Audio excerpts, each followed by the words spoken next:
Today I want to do a quick video. I have been working with angle grinders and honestly teaching safety about them for over 20 years.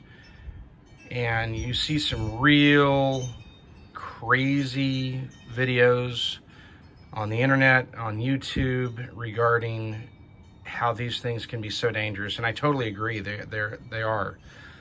If you don't know how to set them up correctly. That's the root of most of the problems that I see with these. But real quick, what I want to do is I want to go over some basic setup of this tool. First of all, there are two discs on the bottom of any angle grinder. It doesn't matter the brand. And what I want you to notice is that this one has these two lines that come here. And so we've got this and this, and what that's going to interact with is the square portion.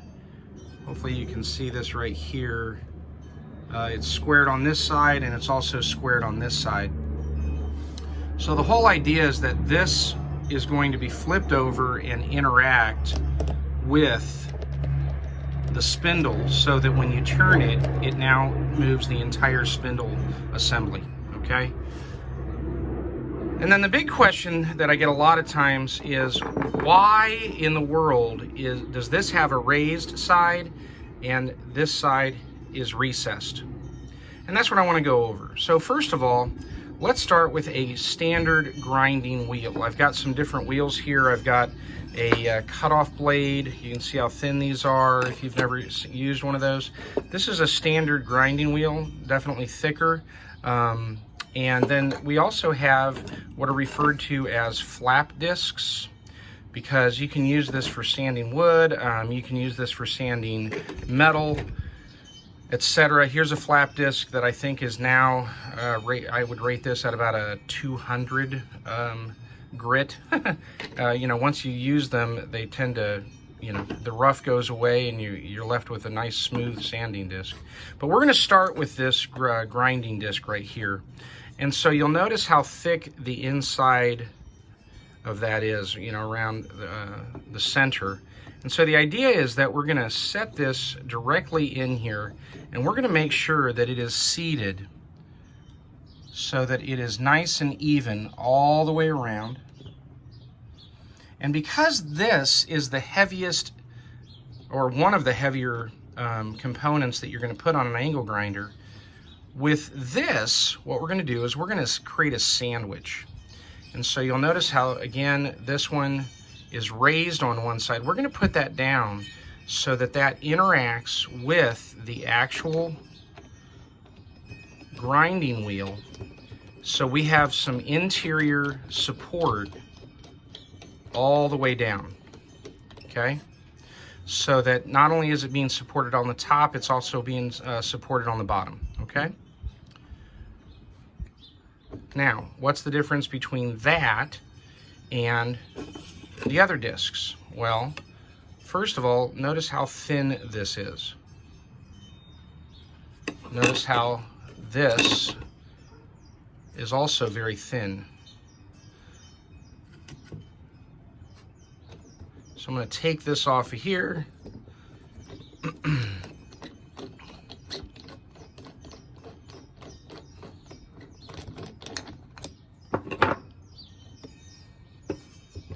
So this is a brand new, never used cutoff blade.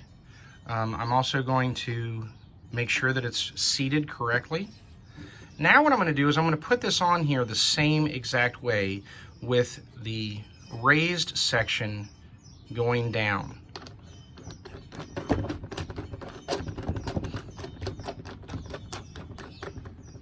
Now I can tighten this all the way, but what I want you to see is that there's a gap down here.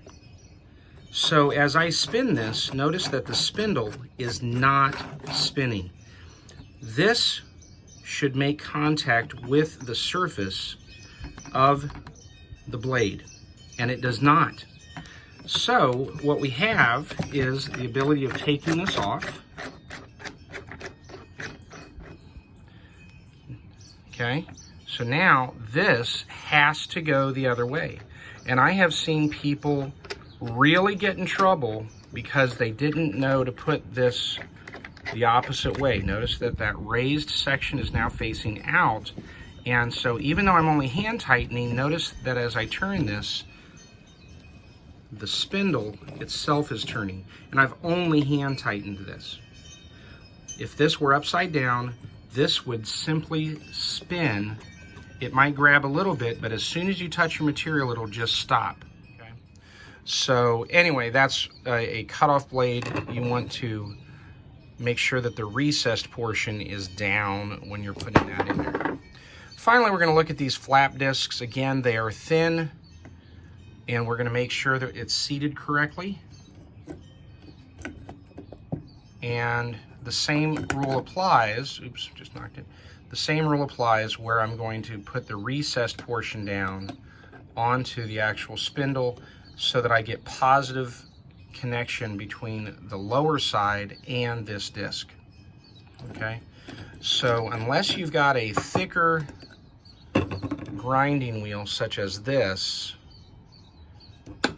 the safest and most positive connection you can get is to have that recessed area, or the side of this that is recessed facing down.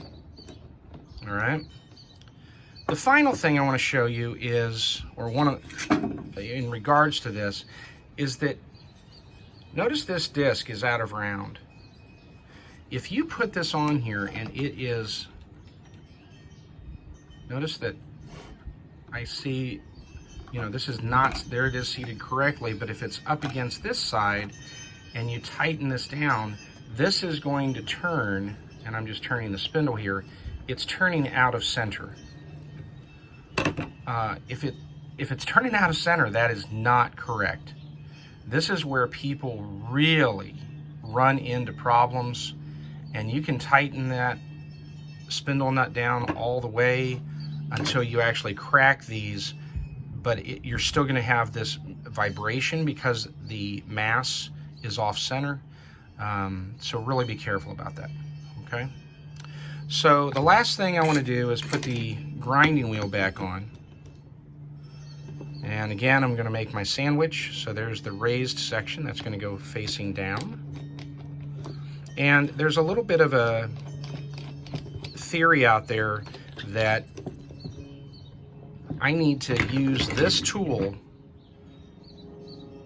to tighten this down. And what people end up doing is, and by the way, mine, this doesn't even match this, okay? And it doesn't matter if it matches or not. You don't have to. All you have to do is go in the direction and let the other side grab the side, and you can tighten this up. I mean, I'm even, you know, I'm doing this with one hand, and you can see where that's tightening up. So, and I'm not even holding the nut on the bottom. The whole idea is that you should not have to hurt yourself getting this thing off. At least all of the angle grinders that I have ever seen spin in the rotation of the threads. What that means is that as you're using the tool, this is actually tightening. So if you really bear down on this and just make this as tight as you possibly can, while you're using the tool, it's actually going to get tighter. And so I've seen people hurt themselves just trying to get these things off. I've seen people put them in a vise, and you know, they end up ruining the grinding wheel just because they over tightened this to beginning. So, you know, I'm not saying don't use this, but just a little snug turn is really all you need, because it's going to get tighter as you go. Okay. Hope this helps. Hope this keeps you safe, and don't forget to wear your eye protection. Have a great day. Bye-bye.